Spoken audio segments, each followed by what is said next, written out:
Hello students, welcome to online companion commerce classes. मैं हूँ संचिता. I hope all of you are doing very well now. और आप लोगों को ऑनलाइन कंपेनियन कॉमर्स क्लासेस के videos देखकर कंसेप्ट्स क्लियर हो रहे होंगे. I hope so. Today we are going to discuss Chapter 1 of Business Studies, 11th Standard का Chapter 1 Business Studies. The name of the chapter was Nature and Purpose of Business, जिसका Day 2 का content आज हम लोग discuss करेंगे. Day 1 के content में हम लोगों ने बेसिक डिस्कस किया था the meaning of business, profession and employment. ये तीन चीज़, इकोनॉमिक नॉन इकोनॉमिक एक्टिविटीज़ का एक बेसिक सा क्लासिफिकेशन हम लोगों ने पढ़ा था उस दिन. आज हम लोग हमारा जो टॉपिक है वो mainly the concept of business के ऊपर फोकस्ड है. कॉन्सेप्ट ऑफ बिज़नेस यानी ट्रेडिशनली बिज़नेस को किस कंसेप्ट से समझा जाता था, and in today's time what is the modern concept of business. With changing time business का कॉन्सेप्ट भी चेंज हुआ. वो ये दोनों बातें आज हम लोग देखेंगे. तो बिज़नेस, व्यापार या व्यवसाय जो भी कहें आप, the name business comes from being busy, यानी BUSINESS, ये जो स्पेलिंग है तो बिजीनेस का एक प्रोनाउंसिएशन इससे निकल सकता है. ठीक है, तो बीइंग बिजी को ही बिज़नेस का नाम दिया गया है. किसी काम में जब आप बिज़ी रहते हैं, किसी काम में जब आप लगते हैं कुछ पैसे कमाने के लिए, तो उसे बिज़नेस कहते हैं, व्यस्तता. इसी वर्ड से ये बिज़नेस वाला टर्म आया था. इसका मीनिंग अब आप लोग देखेंगे. Business refers to that economic activity which is conducted on a regular basis to earn profit through production and sale of goods and services. मैंने यहाँ पे कुछ की टर्म्स को अंडरलाइन किया. आपने मेरे पहले के वीडियोस में भी देखे होंगे कि मैं जो नोट्स बनाती हूँ उसमें मैं की टर्म्स को हमेशा फोकस करती हूँ, हाईलाइट करती हूँ.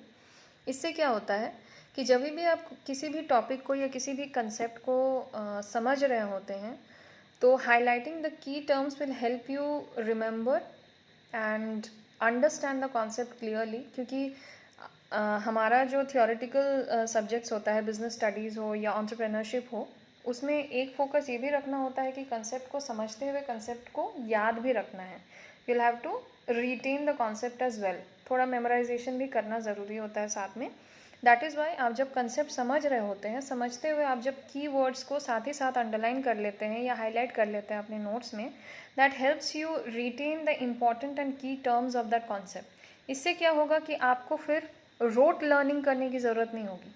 आप जो रट्टा मारते हैं वो करने की आपको ज़रूरत नहीं होगी, क्योंकि कंसेप्चुअली आपने समझ लिया उस चीज़ को, उसके कुछ की वर्ड्स को आपने उठाकर माइंड में रख लिया. अब उससे आप एग्जामिनेशन में जब आप जाएंगे, एग्जामिनेशन लिखेंगे या टेस्ट्स देंगे आप, तो इससे क्या होगा कि की 5-4 वर्ड्स जो भी है आपको याद रहेंगे. उसी से फिर आप एक कंसेप्ट को डेवलप करके आप अपने वर्ड्स में आंसर को फ्रेम कर सकेंगे.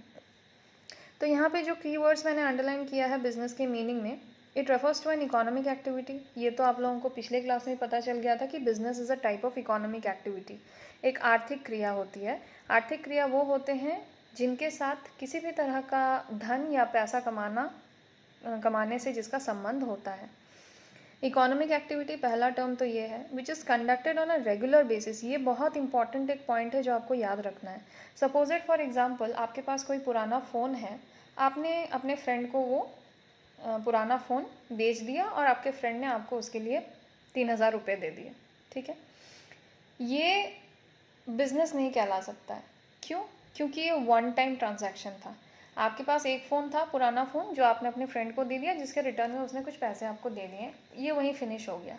यही काम को अगर आप ऑन अ रेगुलर बेसिस करते हैं, यानी डेली बेसिस पे अगर आप करते हैं, नियमित रूप से अगर आप करते हैं, तो फिर वो बिज़नेस की कैटेगरी में आएगा. यानी कोई भी ऐसा गुड्स और सर्विसेज के लेन देन या आदान प्रदान या प्रोडक्शन के काम को अगर आप कर रहे हैं इन रिटर्न, जिसके आपको कुछ पैसे या कुछ प्रॉफिट या कोई धन कमाने का मोटिव रहता है, और आप रेगुलर बेसिस पे अगर उसको करते हैं, तो ही वो बिज़नेस की कैटेगरी में आता है. तो ये रेगुलर बेसिस वाला बात आप लोगों को बहुत अच्छे से याद रखना है. वन टाइम किया हुआ कोई भी एक्टिविटी, कोई भी इकोनॉमिक एक्टिविटी बिजनेस नहीं हो सकता. रेगुलर बेसिस पे कोई इकोनॉमिक एक्टिविटी या आर्थिक क्रिया अगर करी जाती है, तो फिर वो बिजनेस के कॉन्सेप्ट में आता है. To earn profit through production and sale of goods and services, यानी गुड्स या सर्विसेज यानी वस्तुओं या सेवाओं के उत्पादन या फिर आदान प्रदान या विक्रय से अगर आप प्रॉफिट कमाना चाह रहे हैं तो फिर ये बिजनेस के कॉन्सेप्ट में आता है। तो यहाँ पे जो कीवर्ड्स है मैंने यहाँ एक छोटा सा डायग्राम जैसा बना दिया है आप लोगों के लिए, ताकि ये कीवर्ड्स आप लोगों को माइंड में रहे।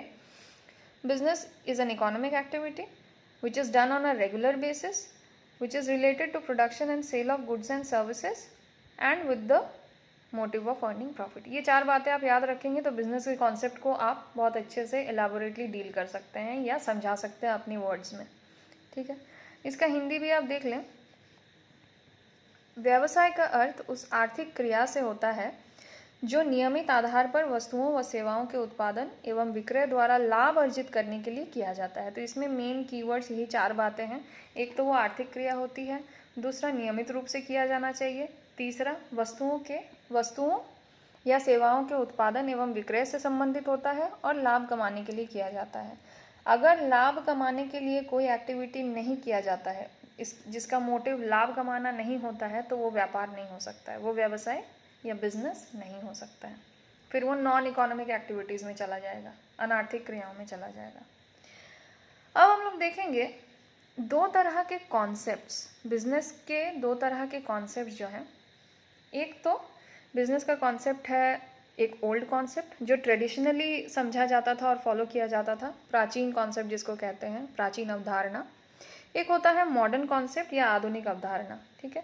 समय के साथ साथ बिजनेस का कॉन्सेप्ट भी चेंज हो गया। पहले बिजनेस का जो मीनिंग था वो अब की डेट में नहीं है। अब की डेट में बिजनेस को कुछ अलग कॉन्सेप्ट में या अलग तरह से समझा जाता है और उसमें कुछ अलग तरह की एक्टिविटीज़ को ऐड ऑन किया गया है। ट्रेडिशनली ओल्ड कॉन्सेप्ट में क्या था? Traditionally business refer to all those activities which were conducted solely with the motive of earning profit.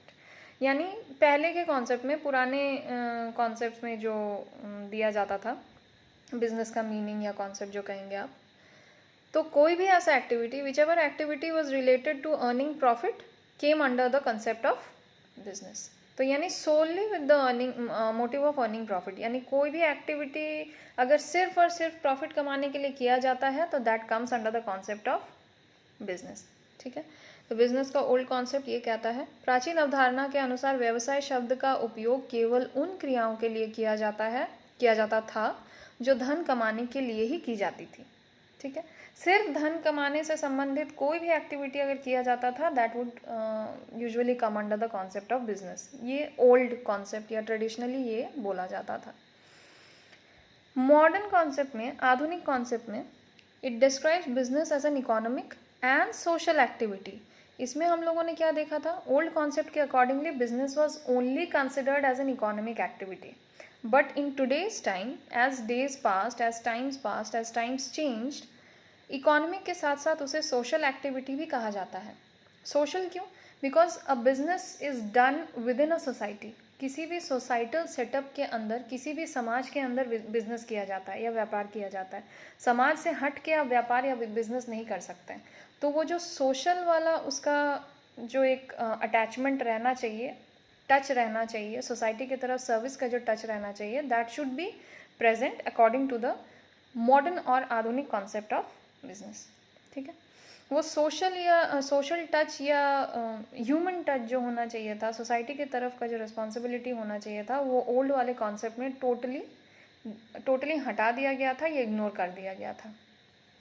Time के साथ साथ business was considered as an economic as well as social activity done with the motive of earning profit by serving the society और customers. This is a very important thing. आप लोग business studies में, आप 11th के ही business studies में एक chapter है business ethics करके, आगे चल के हम लोग वो पढ़ेंगे। उसमें बेसिकली यही बातें कही गई हैं कि एक बिज़नेस को एक समाज के अंदर फंक्शन करना होता है, यानी एक सोसाइटी के अंदर फंक्शन करना होता है, और that is why a business always has some responsibilities towards the society. आप सोसाइटी को डैमेज करके या हार्म करके प्रॉफिट नहीं कमा सकते हैं। If you are doing business in a society और हर एक बिज़नेस सोसाइटी के अंदर ही होती है, किसी ना किसी सोसाइटल सेटअप में ही बिज़नेस करी जाती हैं। आपको आइलैंड में जाकर फेंक दिया जाएगा, आप अकेले बिज़नेस नहीं कर सकते हैं वहाँ पे। बिज़नेस करने के लिए आपके आसपास लोगों का होना बहुत ज़रूरी है, समाज का, सोसाइटी का होना बहुत ज़रूरी है, कस्टमर्स के होने बहुत ज़रूरी हैं, तभी आपका प्रोडक्ट का डिमांड होगा। तो जब आप सोसाइटी के बिना बिज़नेस कर ही नहीं सकते हैं, तो सोसाइटी के तरफ के रिस्पॉन्सिबिलिटीज़ को भी आप इग्नोर नहीं कर सकते हैं। You will have to take into account the social responsibilities of a business towards the people and the society as a whole. ठीक है, तो यहाँ पे ये एक मेन कॉन्सेप्ट ऐड किया गया है, the social point of view has been added into the concept of the business according to the modern terms. Earning profit by serving the society, आपको सोसाइटी को सर्व करते हुए, कस्टमर्स को खुश रखते हुए, उनको सेटिस्फाई करते हुए, उनकी ज़रूरतों को ध्यान रखते हुए, उनके सोशल स्टेटस को ध्यान रखते हुए, उनके इनकम स्टेटस को या इनकम के कंडीशन को ध्यान में रखते हुए, everything has to be taken into consideration and then only you can do business in a society. आप सिर्फ और सिर्फ ये बात को लेकर नहीं चल सकते हैं कि सिर्फ मुझे प्रॉफिट कमाना है, मैं सोशल रिस्पॉन्सिबिलिटीज़ और सोशल वेलफेयर को इग्नोर कर दूँ। This is not possible. According to modern concept, this social point of view has been taken into account. और ये इस बात को बहुत स्ट्रेसफुली कहा गया है कि without the social point of view और without executing social responsibilities a business can not function with in a society. आप बिजनेस कर रहे हैं, सपोज ऐसा कुछ बिजनेस कर रहे हैं जिससे सोसाइटी को हार्म हो रहा है, आप ड्रग्स में डीलिंग कर रहे हैं, आप अल्कोहल में डीलिंग कर रहे हैं, अल्कोहल में प्रोडक्शन कर रहे हैं, आप उसको सोसाइटी में बेच रहे हैं, you need a licence for that. ठीक है, आप ऐसा कोई काम नहीं कर सकते हैं जिसकी वजह से सोसाइटी हार्म हो या डैमेज हो। आप किसी लोकेलिटी में आपकी फैक्ट्री है, तो you will have to consider giving people employment into your factory also. Okay, तो इससे क्या होता है कि जहाँ पे भी आप बिज़नेस करेंगे, किसी भी तरह का इंडस्ट्रियल सेटअप हो या एंटरप्राइज हो या बिजनेस हो, you have to first consider your social point of view, social welfare point of view, and then you'll have to think about earning profit. You cannot earn profit at the cost of the welfare of the society. आप society को damage करके या उनके welfare को damage करके, उनके welfare को harm करके आप बिजनेस नहीं कर सकते हैं। That is what is being told in the modern concept of business. व्यवसाय वो आर्थिक व सामाजिक क्रिया है जिसका उद्देश्य सेवा द्वारा लाभ कमाना है। सिर्फ लाभ कमाना नहीं, आपको पहले सोसाइटी को सर्व करना है और सोसाइटी को सर्व करते हुए, कस्टमर्स को सेटिस्फाई करते हुए ही आप लाभ या प्रॉफिट कमा सकते हैं। This is what the modern concept of business says. तो इसीलिए ओल्ड कॉन्सेप्ट में कुछ कमियां थीं, तभी उसको चेंज करके मॉडर्न कॉन्सेप्ट में कुछ कुछ बातें ऐड कर दी गई हैं, ये सोशल पॉइंट ऑफ व्यू के थ्रू। ठीक है, So today's lesson was all about business and its traditional and modern concept. I hope आप लोगों को ये concept clear हुआ होगा, आज का जो business का concept था. In the next class we'll discuss the objectives of business. Hopefully the concept of today's lesson has been made clear to you. I'll share the link for the notes in the description box for your reference. Thank you all of you for attending the class. Have a nice day. Take care.